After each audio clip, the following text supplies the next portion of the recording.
Today, the Aether has the distinct pleasure of welcoming Jason McClellan onto the program. Among other things, Jason's an author, journalist, podcaster, very well-respected name in ufology. He's also a TV personality on the History Channel, Sci-Fi, Nat Geo. He's a founder of the Open Minds Media Company and served as an organizer and technical producer for the International UFO Congress. Now, Jason's somebody I have a great deal of respect and admiration for. I think it takes a special individual to research not only UFOs, but unexplained phenomena in general, as tirelessly as he has for well over a decade. As we've come to learn here on the Aether before, though, there's always a good reason for this kind of dedication. Not surprising to me that Jason is no exception to the rule. Not only has he seen several anomalous objects in our skies himself, he was witness to one of the most incredible UFO events in history.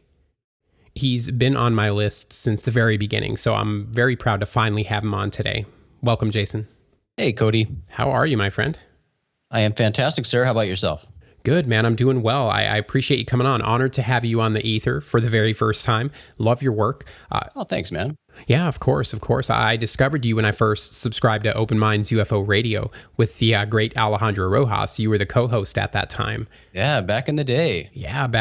And that was the first podcast, paranormal or otherwise, that I ever subscribed to. So it did make a lasting impression on me. You guys had a great rapport, and it was literally part of my introduction into both podcasting and UFOs. Is it common for people to approach you at, say, your speaking engagements or just in general because you either influenced or inspired them in some way? It's actually pretty common. Yeah. I mean, it still surprises me every time it happens. But, especially with people who are, of younger generations, because historically and typically at UFO events, UFO-related events, anything to do with this topic, you predominantly see older people. It's been an older person's field for a while and predominantly male as well. So, over the years, and I think especially after the work we were doing at Open Minds and with the International UFO Congress, we were really trying to cater more to a younger audience, make the subject more approachable to younger people, and really encourage them to get involved. So, we do hear that story quite often where people come up and say, you really got me into this. And I think that's awesome because that's where my passion lies. That's what I want to do. Yeah, no, that is awesome. I always love to get people's response to that kind of feedback. And today you host the show Unknown, a UFO podcast. It's a collaboration between you, Maureen Ellsbury, and our good buddy Ryan Sprague. Yes. There's a lot of history there and chemistry between you guys. How would you describe working with Ryan and Maureen? What is that like? Man, I mean, it's sort of my favorite team. The dynamic trio. The dynamic trio, exactly. I was trying to think of something. Well, it's not a duo. That doesn't work. But I mean, we've just been buddies for a long time. And Maureen and I were two of the founding members of Open Minds. We really helped start that company, and through that company, then we got in touch with Ryan, who we got started writing for the magazine at the time. So all the way, since then, for 10 plus years, we've been doing this strange journey together. So, we're very like-minded, but we also respect each other enough and are open with each other enough that we can voice our opinions and not feel like we need to sort of toe a party line or worry about what the other person's going to say. Yeah. Like we all speak our mind. We're not holding back at all or trying to appease everybody. We're very genuine with each other, and I love that. I mean, I very much respect both of those individuals, and I can't tell you how valuable that is, especially in this weird world that I'm in. Right. To have people like that on your side. Yeah, I think you're one of the fortunate ones there. And I do see that it comes across whenever I've listened to you or watched you guys together, that bond there, that friendship is pretty obvious. I always like to ask first-time guests about their origin story. And yours intrigues me, man. I understand you've been witness to quite a few unexplained objects in our skies before, including the infamous Phoenix Lights.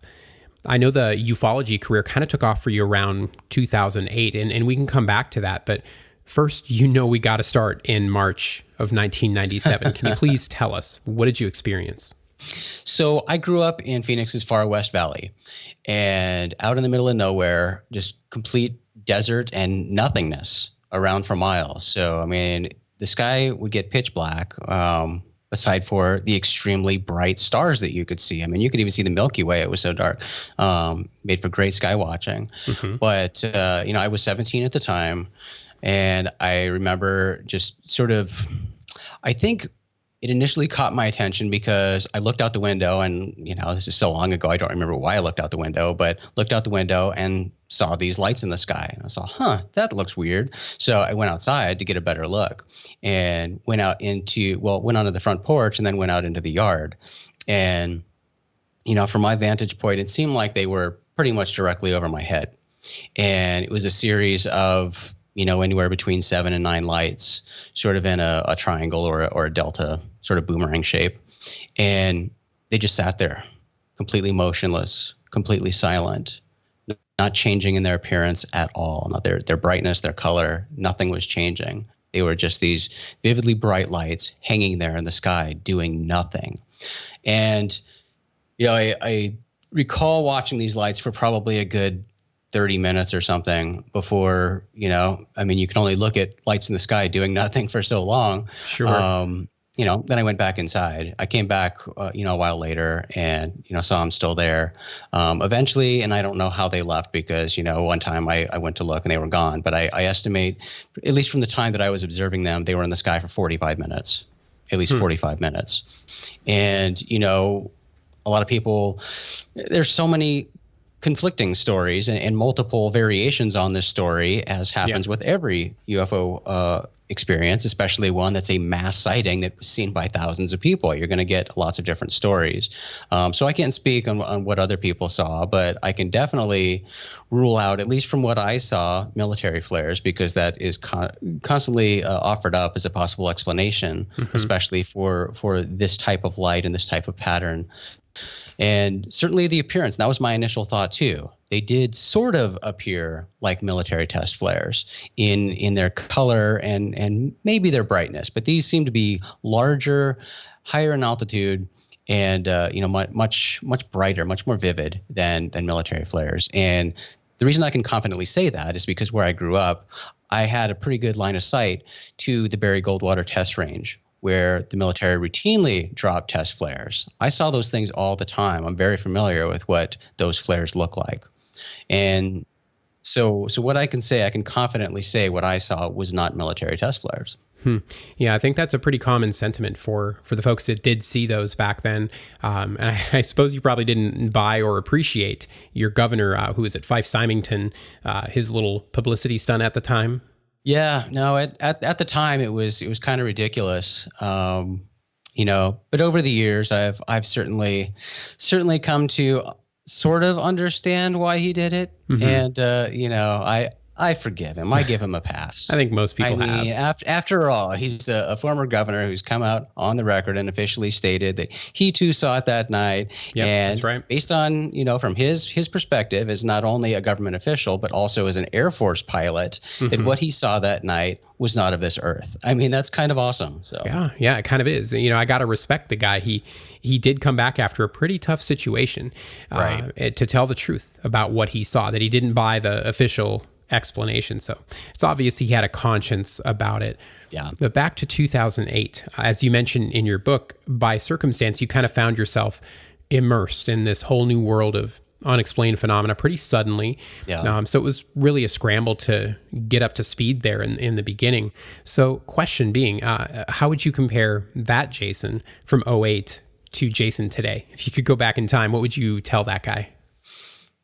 Yeah, I mean, jumping in completely blind into the world of UFOs, it was daunting, it was intimidating, and it was stressful. But yeah, I mean, from where I sit now, I would certainly tell my younger self starting out to not really stress about it so much and not obsess over, trying to learn the definitive authoritative rules about UFOs, because as you know, after you've been in this a while, there aren't any. Nobody has all the answers. And those who tell you they have the answers are not the people you should be gravitating towards. Run away. So exactly, run the opposite direction. So, that's exactly what I would tell myself, because, when you're thrown into this, you're going to UFO conferences, you're reading books. I mean, you're just eating this stuff up, and you see like mobs of people around this person and that person. You're all, oh, this person is held up high on a pedestal in this world, so they must know what they're talking about. Let's go and just eat up everything they're saying without questioning it. So, that was a lesson that was quickly learned, but still, I think at the beginning there was this desire to fit in, to play a role, and to please everybody. So. Right. And great points. And I think I would echo that by saying, I believe we're all kind of equals here when it comes to the quote unquote answers, assuming there are any. But let's talk about your writings, man. And I love the titles, by the way. Your first book in 2016 is called Only Weirdos See UFOs, an introduction to the public's misperception of unidentified aerial phenomena. And then the next title for your 2017 essay, maybe even better, Smirk, Giggle, and Cue the X-Files theme song, learning to deal with how the media reports UFOs. So yeah, they're kind of self-explanatory in their titles, but I've read both. In fact, they're on my Kindle right now. Oh, that's so cool. And I know you definitely tackle other subjects, Jason, but is it fair to say that the UFO topic is the one you're most passionate about?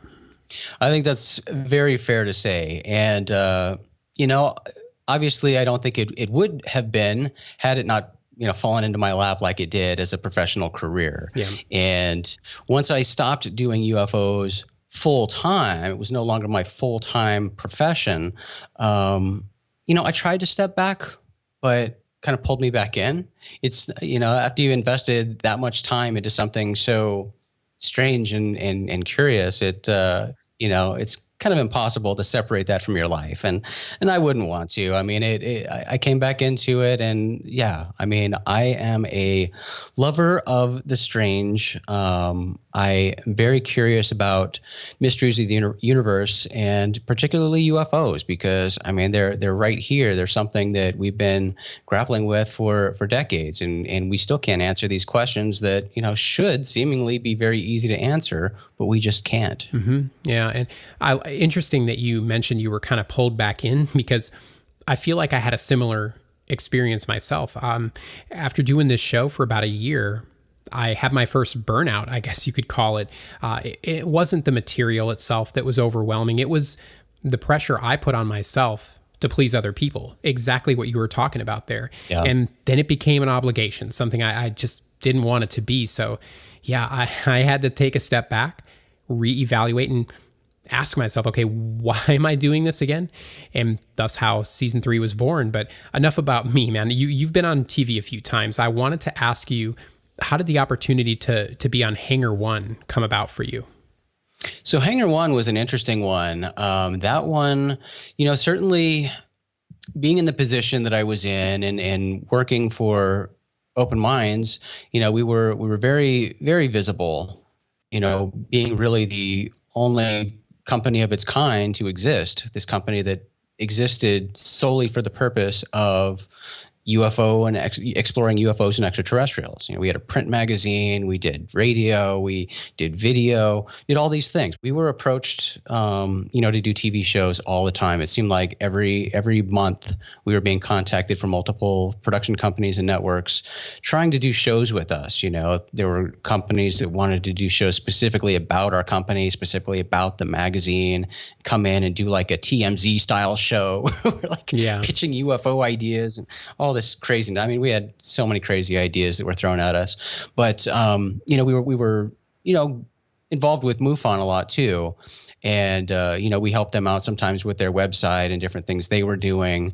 But when the idea of Hangar 1 came about, the producers of the show actually reached out to me and wanted me to be involved because they wanted somebody outside of MUFON to be involved in this MUFON-centric show. And they were looking for somebody that, mostly had like a radio background because, as we know, TV is TV. A lot of people don't understand this, but TV, no matter what it is, it's nonfiction, but it's still TV. It's still going to be scripted and created and painted in a certain way that they want it presented as. So for this, they had set roles that they wanted portrayed on TV. And for my role, they were looking at me for like the radio guy. So the funny thing about that show was when it was just, at its inception, when it was just an idea, they had me fly out to LA and they were doing basically they were trying to figure out how the show was going to work and the characters that, would help tell the story the best. So they essentially had all of these different viewpoints for the stories they wanted to touch on. And they wanted these different characters to be the ones to respond to those particular comments or make the statements addressing these different areas of the story. But for me, because I was one of the first 2 or 3 people involved in this show, they had me address all of them in the sizzle reel that they were shooting to present to the network. So I was basically filling all the roles. One of those roles went to Rich Dolan eventually, and I don't know, but it was interesting like how they had that set up, doing that for the sizzle. But back then at the time too, it was also very common for all of those networks and all those shows that I was involved in for the producers to basically use my connections and my relationships that I'd built to help fill the show. So it was, recommendations from me and other people involved at that time that eventually filled the cast of that show. Okay. Yeah, I always like to hear how these things come together. And it sounds like it really worked out for you in the end. I see it just landed on Netflix, so that's pretty cool. Yeah. And, for those of you who haven't checked it out yet, I think you should. I think it's worth your time. I found it entertaining. And I realized that people have differing opinions about MUFON, whether it's the transparency or people that used to work for them. Either way, I kind of look at them as they're the biggest organization in the world that tackles this topic, and I appreciate the hell out of them for that. I also appreciate your approach, Jason. You had mentioned roles before, or avoiding roles, but I think you've kind of taken one on anyways, but it's a good role. People that might be reluctant to look into this stuff or just don't know a lot about it, you're kind of the guy who says it's okay to learn more about this. It's not that uncommon. There are credible witnesses, and here's what we know so far. So I'm curious, if you had to pick one, what frustrates you more, media's treatment of the UFO topic or academia's attitude toward it? That's a really good question, and I don't know if I have a satisfactory answer because, I see both sides of it, and I see, there are many people within the media and many people within the academy that treat this subject very seriously and approach it the right way and actively research on their own and advocate for people to do the same. Very true. They're both composed of people, and people are all different. We all have different attitudes and different approaches to everything. My bigger frustration probably over both of those is just the remaining stigma and how the general public perceives the stigma. Because in my mind, the stigma really doesn't exist very much anymore. It's still there. This is still a taboo subject. Mm-hmm. But I think most of that is in people's minds, because we do know that most people in one way or another, are receptive to the idea of UFOs and certainly to the idea of extraterrestrial life on some level. So, people are always hesitant to broach these topics with people, but, because it's something that's happened to me a lot, and it probably happens to you too. If somebody hears or comments about a UFO or hears something about a UFO or find out that you're talking about a UFO, when they comment back, they kind of test the waters by giving a little giggle or doing something to do a little fishing to see if you're really serious in what you're saying, or if you're really treating the subject seriously and you're not going to laugh at them for talking about it too. Once they realize that you're not going to laugh at them, that you're taking the subject seriously, then the floodgates open. I mean, the stories come out, they've seen something. They have an uncle who had an experience. They want to know more. They want all the answers, and that's so common to have that reaction. But I think most people, are intrigued by these topics, and they're just hesitant because in their mind, people are going to make fun of them for talking about it. Yes, that ridicule factor, it's definitely a bitch, and I think it's the reason why we only get a fraction of the stories that are really out there. But I would agree with you. I think that stigma is slowly dying, and it can't die soon enough. But I know you got a really cool event coming up here, Jason, that I wanted to talk about. It's on May 30th. Tell us about All the Strange. How did that originate, and what is it? Yeah. My colleagues and I, Rogue Planet, decided to put together a virtual event because, as we know right now, things are kind of shut down. The world came to a standstill. Everybody's shut at home. And we're coming up on big conference season, and really all the UFO conferences, like every other conference and event in the world, is sort of shut down and, on hiatus or canceled until next year. So, that's a bummer. And, one of my favorite things is UFO conferences, because I always tell people, you might see UFOs represented in the online world, and the online world is not the real world. We see bickering and everybody thinks that the UFO community is so hostile. And yes, it really is online. Online is a horrible, horrible world. It'll really depress you.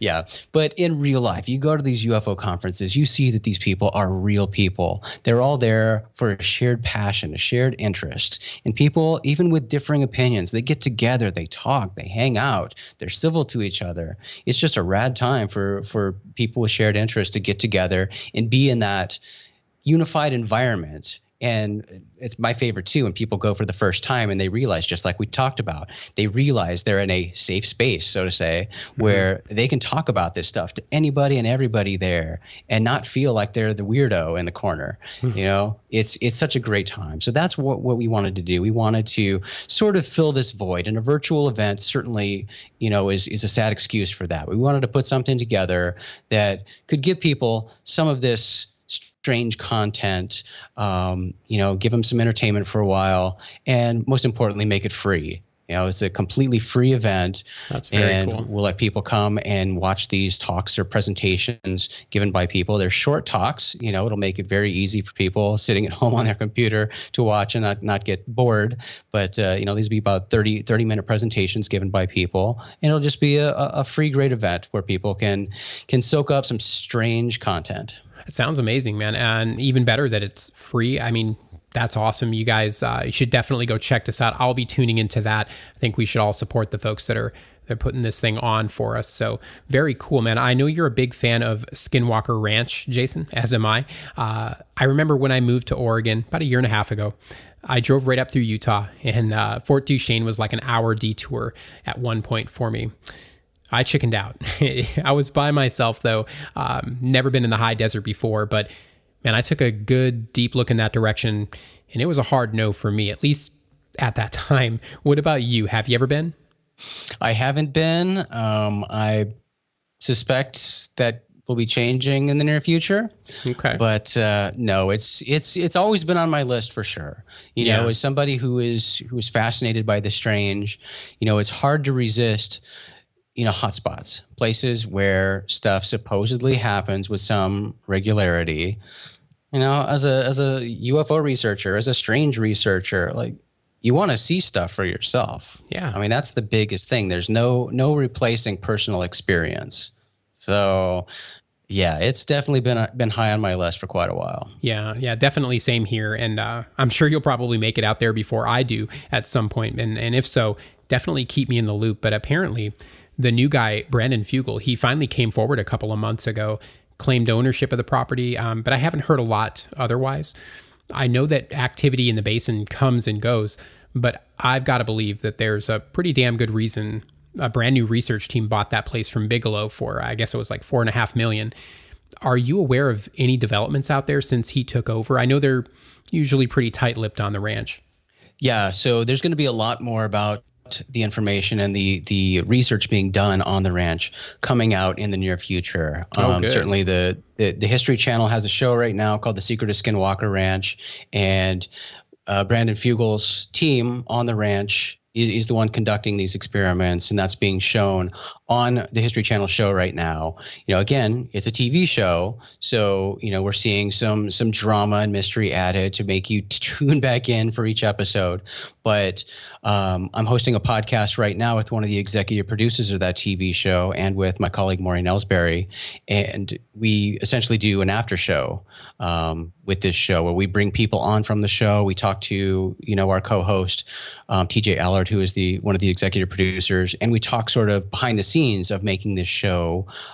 We take questions from the audience and try to get the people who are on the show, on the ranch, to respond to why they did something on a particular episode, or are they going to bring in certain experts to help them analyze the data they just captured, or different things like that, giving an inside look into what's happening on this show. And you really get to know the people on the ranch a lot better than you do on a TV show, because on a TV show, again, with all the drama, you can kind of easily be made given the appearance of being, some crazy person who doesn't have any place in a scientific research lab, essentially. Whereas when you hear these people one-on-one, you get a much better feel for who they are as a person, and you feel much better about the research being done, and have higher hopes that good things are going to come out of it. So things are actively going on at the ranch. They're actively investigating. They're actively bringing on various experts from different fields to really try to figure out what's going on. Yeah, no doubt. I mean, well, I'm glad I asked you about that, because this is the first time hearing about the show on the History Channel. I had no idea that was a thing. So yeah, maybe I have a little bit of material to hold me over until, we get a little more information from that place. I think the last thing I looked at was Jeremy Corbell's documentary, which was amazing, and I would recommend it to anybody. Yeah, and George Knapp's book that his film's based off of, George Knapp and Colm Kelleher, that's still one of my favorite books. And I point everybody to that. If they're interested in the ranch, go to that book. It's going to be one of the most fascinating reads. Oh, good Lord. Yeah, that and Leslie Kane's UFO book are easily top 3 or 4 for me. They're both so well written, credible, and mind-blowing. I agree. Right? And that said, I think it's pretty obvious that location has a lot to do with these hotspots, maybe everything to do with them. Right. And depending who you ask, it's ancient shape-shifting shamans, ETs, wormholes, multi-dimensional beings, ultra-terrestrials. Based on your own experiences, Jason, because you have had some, do you lean in any particular direction as to the source or what makes these locations so different? I guess at the very least, do you find any theories more plausible than others? I think, my own personal opinion and based on my research, I think there may be hotspots, but I also think there are many other skinwalker ranches around the world. There are lots of locations where similar things happen, where you've got spots where seemingly every paranormal thing happens. Yeah. In the case of Skinwalker Ranch, I suspect that because things are, happening in that specific region, I think there could potentially be lots of natural explanations that they're still, and they're exploring a lot of those on the show. As strange as it seems, I think a lot of it might be explained from various natural things. So I think that plays a role. But, other things like with UFO hotspots, I think that one's always interesting to me. I think there are various things that play a role in that, and I think a lot of it just comes down to humans. Places that have better weather, that see more sunshine, have clear days, good weather for people to be outside. They're going to be outside to experience something if it's there, more than they would be in a cold climate where they're not going outside. Yeah, that's a very solid point. And to think that we've discovered every natural phenomena on Earth is insanity. There's no way we have. And I've remarked on this before too. I think if not most, maybe even all of the stuff we talk about on programs like this, they're tied to our own consciousness. Sure. Why wouldn't they be? We're the ones reporting it. So I think time will tell. But until then, speaking to the future here, any besides the podcast and the upcoming expo, what's next for you, man? Can we expect another book or any other appearances, events planned after all this craziness is over? Yeah, well, appearances and events, that's going to be a to be determined because that's kind of on hold right now. So Yeah, of unknown course. at this point. So yeah, besides All the Strange, yeah, allthestrange.com is the website for that. People can register again for free. Rogueplanet.tv is where everything I do essentially gets posted. So all the shows we do, all the articles we write, it's all there. It's for a book that's been on the table for quite a while. I've got, I'd say, probably three different books that have been in some sort of progress for the past many years. Will they ever see the light of day? That's the question. It's all a matter of finding the time to finish them. So I hear you, man. Trust me. But hopefully you can find some time here in the near future to finish what you started. I think you can do it, and I'll be one of the first in line. Love your work again. oh, thanks, man. Absolutely, and thanks a lot for coming on here. You're welcome back anytime. I hope we can do this again very soon. I will be tuning into All the Strange. I hope that you guys do as well. And Jason, man, this was a privilege. Thank you for doing what you do. Oh, you got it, man. Thank you so much. I had fun. Yes, sir. Until next time, my friend.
Big thank you to Jason again this week. Make sure you guys mark All the Strange on your calendar. It's on Saturday, May 30th. I just registered. It's super easy. It takes literally 1 minute. Just go to allthestrange.com. It's a great lineup, too. I will personally guarantee it's going to be a good time. That's how confident I am. But I wanted to have Jason on because I like to know what makes people like Jason tick. Sure, lots of people are interested in unexplained phenomena, but only a handful of them make it a career, and even fewer are honest and transparent about it. Anytime money, TV cameras, fans, or expectations get involved, it's all too easy to lose sight of why you get into it in the first place. We're all human. I think anyone who's ever dedicated serious time to this strange genre, it struggles at some point. Some fall in line with popular opinion and forget to think for themselves. Some lose their shit entirely. Some of us burn out. But I appreciate what Jason said to that. Once you've had that glimpse behind the curtain, it is kind of impossible to remove or separate that from your life. It becomes a part of you. This isn't your typical hobby, all right? It is not a trade you learn. Pardon my French, but it's a mindfuck. It's not for the faint of heart. These things change you, and you have to be willing to accept that change and embrace what's next, even if you don't know what that is. We all want that experience too, like we talked about, right? When you read a mountain of books, watch all the movies, the TV shows, listen to all the podcasts, maybe your friends are into it too, you interview people who encounter or witness things. Naturally, you want that validation for yourself. Is this real? Am I part of it somehow? I'm of the opinion that we all are, whether we're aware of it or not. I've said it before, these phenomena look back. If you acknowledge it, it acknowledges you. You may not see an apparition streak across your living room. You can't just walk outside and say, I'd like to see a UFO today, and voila. Next thing you know, you're taking some galactic tour of the cosmos with aliens from another star system. Well, some actually do claim to see UFOs at will, but that's a topic for another time, perhaps. My point is, we need to be open-minded about the response because it may not come in the form you expect. We also have to be patient and willing to play the long game. Just like Jason said, there are no hard and fast answers here. So if that's what you're looking for, you're in the wrong arena, let me tell you.